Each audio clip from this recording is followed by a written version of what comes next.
दोस्तों टाटा मोटर्स की बात करें स्टॉक के अंदर आज ज़बरदस्त गिरावट हुई। अब ये गिरावट के पीछे सबसे बड़ी वजह कि स्टॉक आज अपनी एक्स डेट पे ट्रेड कर रहा है यानी रिकॉर्ड डेट आज 14 अक्टूबर हो, तो आप समझ सकते हो कि स्टॉक ऑलरेडी स्प्लिट हो चुका है।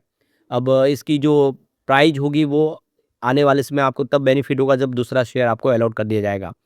तो आप देख सकते हो कि यहाँ पे टाटा मोटर्स को लेकर कुछ बड़ी अपडेट है, जिसको समझने की कोशिश करेंगे। मार्केट एक्सपर्ट का क्या कहना है, इस स्प्लिट के बाद क्या इस संभावना बन रही है कि इस लेवल पे फिर से कुछ इन्वेस्टमेंट के बारे में सोचा जाए या फिर आने वाले समय के लिए संभावना जो है अभी भी कमजोर दिखाई दे रही है, क्योंकि इस बार जो रिजल्ट है थोड़ा सा कमजोर रह सकता है जेलर के बिजनेस की वजह से। यहाँ पे गौर करने वाली बात है कि इसके एफ एंड ओ कॉन्ट्रैक्ट भी नए फ्रेश शुरू हो चुके हैं, जो पुराने उनको क्लियर कर दिया गया था। तो क्या संभावना बन रही है उसको जानने की कोशिश करेंगे और पूरी ये जो लेटेस्ट अपडेट है उसको भी समझेंगे इस वीडियो के माध्यम से। लेकिन फ्रेंड्स उससे पहले अगर आप पहली बार हमारे चैनल पे आए तो चैनल को सब्सक्राइब कर दीजिए, एक बेल आइकॉन दबा दीजिए ताकि जब भी नया वीडियो बने पहला नोटिफिकेशन आपको मिले। वीडियो पसंद आए तो लाइक से जरूर कीजिए। चलो फ्रेंड्स वीडियो स्टार्ट करते हैं। मैं हूँ आपका दोस्त एस बी दवे और हमारे अपने चैनल ऑनलाइन कमाई में आपका बहुत बहुत स्वागत है। तो आप देख सकते हो कि टाटा मोटर्स का शेयर इस समय 408 पर ट्रेड करा है, जहाँ पे 38.15% की गिरावट है। तो क्लोजिंग कल की 660 पर थी, शुरुआत हुई है 400 पे। तो ये देख सकते हो कि आधे पे नहीं हुई है, आपको समझना चाहिए 660 का अगर आधे प्राइस हो जाती है शेयर की तो फिर वो 330 के आसपास होनी चाहिए, लेकिन ऐसा हुआ नहीं, 400 है। तो जो रेशियो होगा वो 50-50% का नहीं होगा, 50-60% के आसपास रहने की उम्मीद है। वैसे आप देखिए लिस्टिंग 400 पे हुई है इसकी, वापस अब देखिए नई जो, लेकिन 376 तक भी गया और 421 तक भी गया, नहीं दोनों तरफ का माहौल बना। तो यहाँ पे अप डाउन काफ़ी ज़्यादा देखने को मिल रही है। तो कई निवेशक इस भारी भरकम 40% की गिरावट से टेंशन में आ गए, लेकिन निवेशकों को कोई ज़्यादा इसमें घबराने की बात नहीं है। दरअसल टाटा मोटर का शेयर डीमर्जर के चलते 2 हिस्सों में बढ़ गया है। इसके चलते शेयर की प्राइस जो है उन्हीं जो उसी अनुपात में एडजस्ट की गई है। असल में ये शेयर अब केवल कंपनी के पैसेंजर व्हीकल बिजनेस का प्रतिनिधित्व करता है। यानी अब इसका जो ये जो शेयर आपके पास है वो सिर्फ पीवी व्हीकल का बिजनेस ही है इसमें। तो टाटा मोटर्स ने हाल में ही अपने कमर्शियल व्हीकल बिजनेस को अलग कर दिया है। नई कंपनी का नाम अब Tata motor passenger vehicle limited हो गया है। तो एनएससी पर जो Tata motor passenger vehicle limited की 400 पे लिस्टिंग हुई है, जबकि बीएससी पर ओपनिंग प्राइस 399 है। ये भाव एक स्पेशल प्राइस डिस्कवरी सिस्टम के जरिए तय किया गया। हालांकि लिस्टिंग के बाद टाटा मोटर व्हीकल के शेयर में 2% की गिरावट हुई और 391 तक भी आया।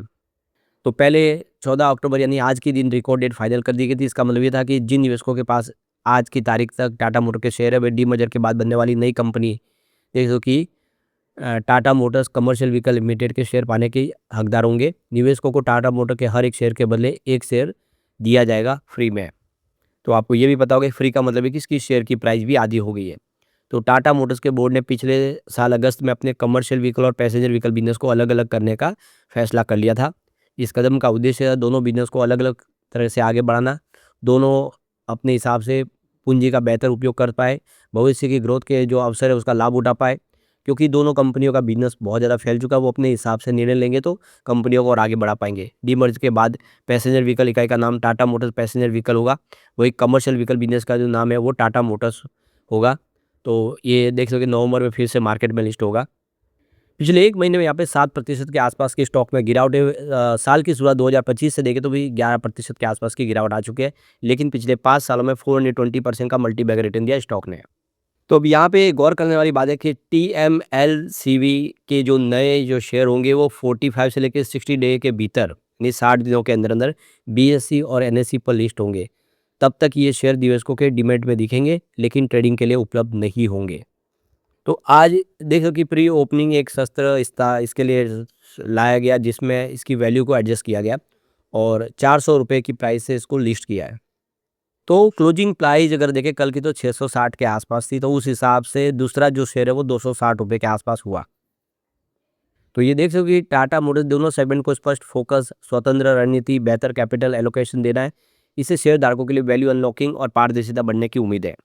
तो आने वाले समय आपको एक टीएमएलसीवी का शेयर मिलेगा। टीएमपीवी यानी पैसेंजर ईवी व्हीकल का बिजनेस जो है इस समय ही मौजूदा ट्रेड करता रहेगा और सही लागत आधार जो कॉस्ट ऑफ एक्विजिशन है और जो टैक्स गाइडेंस है वो कंपनी आगे जाके हमसे शेयर करेगी।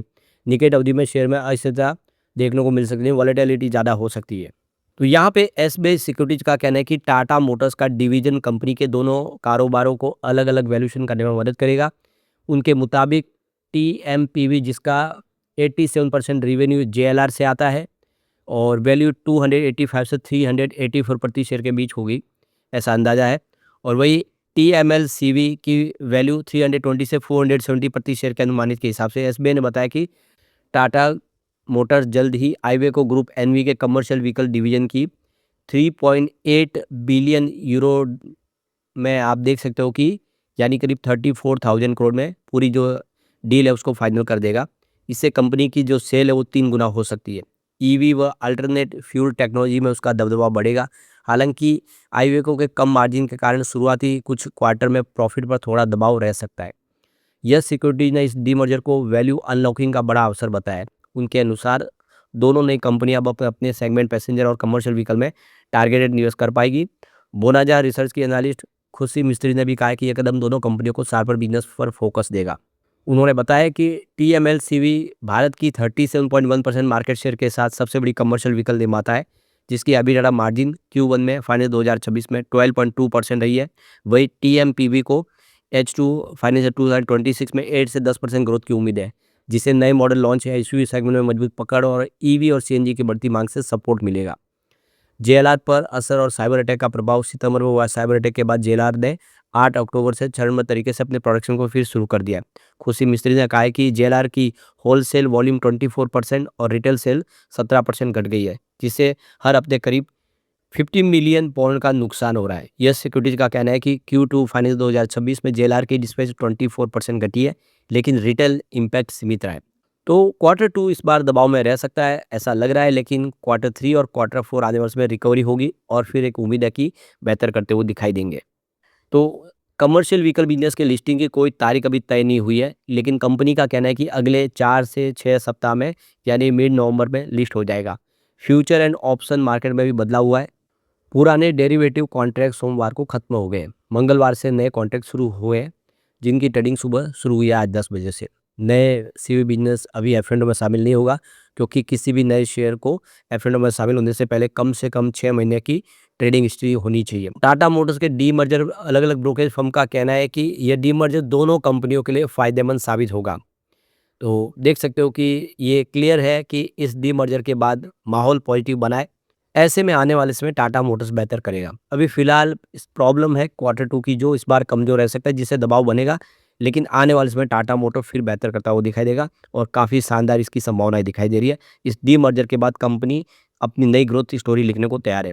लेकिन फ्रेंड्स, कोई भी इन्वेस्टमेंट करने से पहले अपने फाइनेंशियल एडवाइजर से एडवाइस ले ले या अपना खुद का रिसर्च करें, क्योंकि मैंने वीडियो आपके एजुकेशनल पर्पज़ के लिए ही बनाए। वीडियो पसंद आए तो लाइक से जरूर कीजिए और चैनल को सब्सक्राइब कर दीजिए। Thank you friends.